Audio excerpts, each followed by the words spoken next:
It's like this.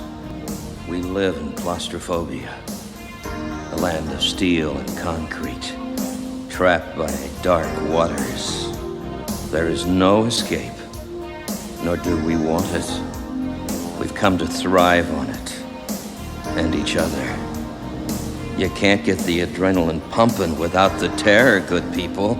Friday the 13th, Part 8, Jason Takes Manhattan. That's all I'm gonna say. Anyone who knows the series and has seen them knows about this film. This famously bad sequel. I don't really want to go into too much detail because I actually want to do an in-depth review later in the year, but I'll just cover the basics.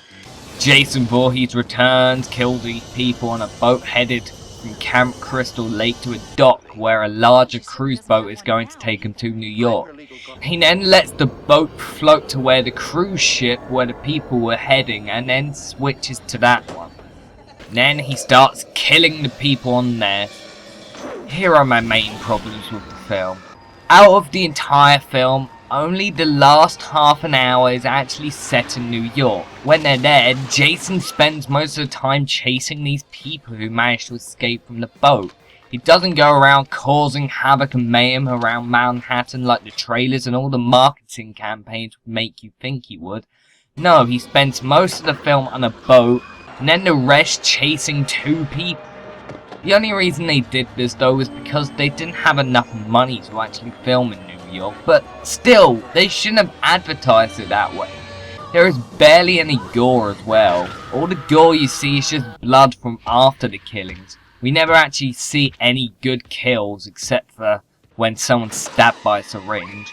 A lot of the time it feels like they were trying to keep the rating down to a PG-13 in the US and 12 in the UK.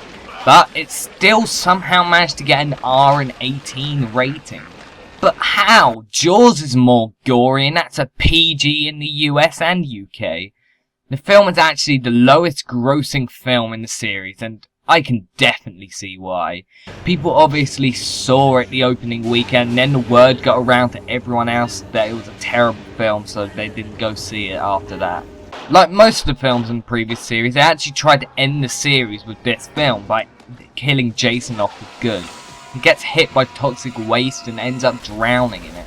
A lot of fans actually like to pretend that the subsequent two sequels never happened and that his death here is his final death. Although I think this film is absolutely terrible, I kind of like to pretend the same thing.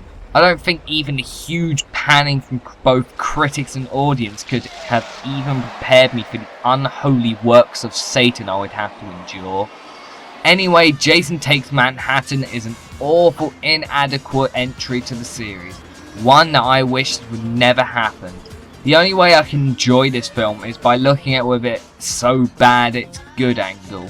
I promise that my in-depth review will be out later in the year and I'll pick at every single detail and say what's wrong with it. I'll give it an F-.